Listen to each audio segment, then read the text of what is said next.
The instant she slipped her hand out of mine, everything inside me went still. There was no scene, no shouting, no awkward stares, just a small, intentional move that only I seemed to catch. We stood beneath the warm gold lighting of a packed ballroom, music pouring from the speakers, laughter bouncing around us. Yet the moment Sarah looked at me with that distant chill in her eyes and shifted a step away, something in me finally fractured. For 6 years, I'd been right by her side, through her late nights at the hospital, the endless call shifts, the quiet moods she blamed on exhaustion. I trusted every word. I never doubted her. But that night, at her colleague's engagement party, I learned that silence can reveal what spoken words won't. We had walked in hand. She looked incredible, navy dress catching every bit of light, hair falling around her shoulders. People lit up when she walked by. She had that effortless magnetism. And I was simply proud to be the man with her. At least I thought I was. About 30 minutes later, I went to grab us drinks. When I returned, she was near the balcony with a man, tall, self-assured, his hand resting far too comfortably at the small of her back. I froze. "Who's that?" I asked Mark, one of her coworkers standing beside me. Mark glanced up. "Oh, that's Dr. Lane. He and Sarah have known each other for years." "You didn't know?" I didn't respond. My throat tightened. As I approached them, she turned, her smile snapping on too quickly. "Oh, hey, you're back," she said brightly. Dr. Lane faced me and reached out his hand. "You must be Daniel, Sarah's husband." The way he said it, neither respectful nor curious, more amused, hit me instantly. Still, I shook his hand. His grip lingered a moment too long. I tried to brush it off. I told myself not to jump to conclusions.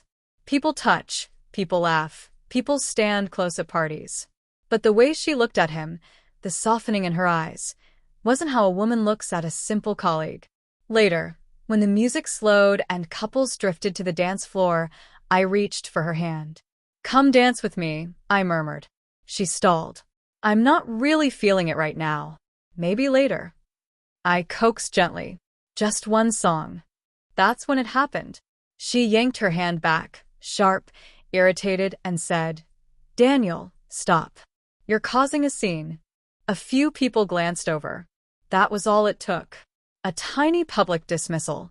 Not a push, but it hit like one straight to my chest. I stepped back, forced a smile, pretended it didn't sting. Inside, I was burning.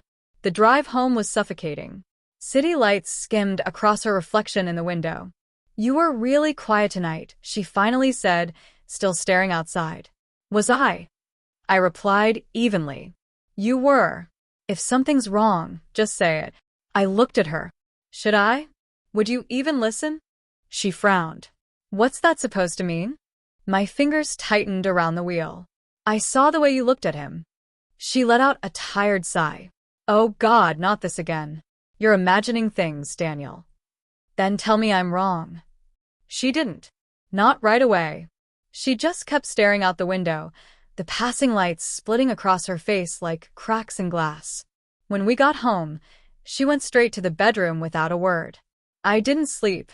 Around 1 a.m., I walked to her side of the house. Her phone sat on the nightstand, screen lighting up every few minutes. "Can't sleep either," one message read before fading. The contact name was short. My stomach twisted. I knew it was wrong, but I unlocked it. The passcode hadn't changed. The messages stretched back months, subtle in the beginning, unmistakable later. "You looked amazing today. Wish you were here instead of with him. Tomorrow night, same spot." And her replies. "We shouldn't, but I can't stop thinking about you either." I didn't read more. I didn't need to. My hands shook so badly the phone nearly slipped. When she shifted in her sleep, I set it back down quickly. She rolled over, mumbling softly. I just stood there, staring at the woman I had built a life around, the same woman who cried on our wedding night because she couldn't believe how lucky she was. Morning crept in slowly.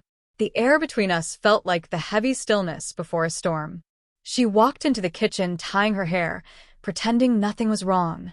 "I'm heading out early today," she said. I set down my coffee. "Sarah, I said quietly. We need to talk. She stopped, sighed. About what? About him.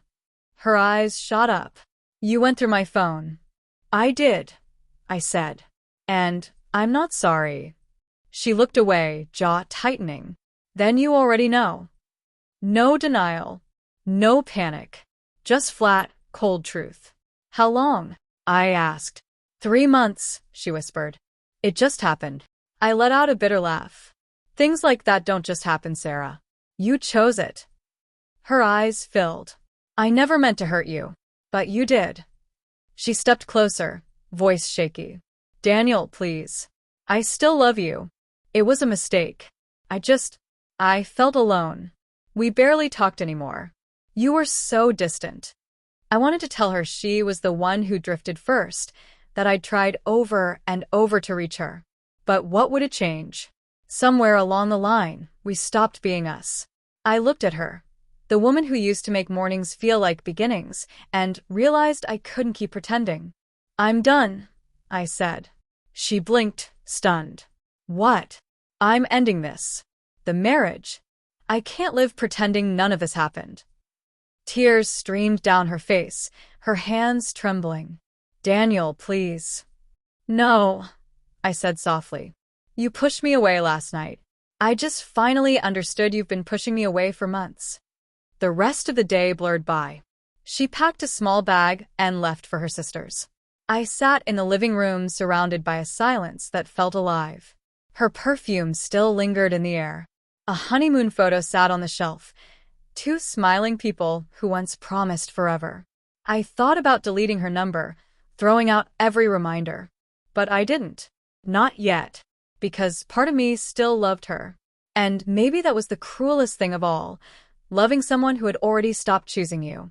That night, I stepped onto the balcony, the same one where I'd watched her with him. The city sprawled below, indifferent and bright. I slid my wedding ring off and set it on the railing. It caught the streetlight once before slipping into the darkness. I stood there, letting the cold air fill my lungs, letting the truth settle. Sometimes love doesn't end in explosions.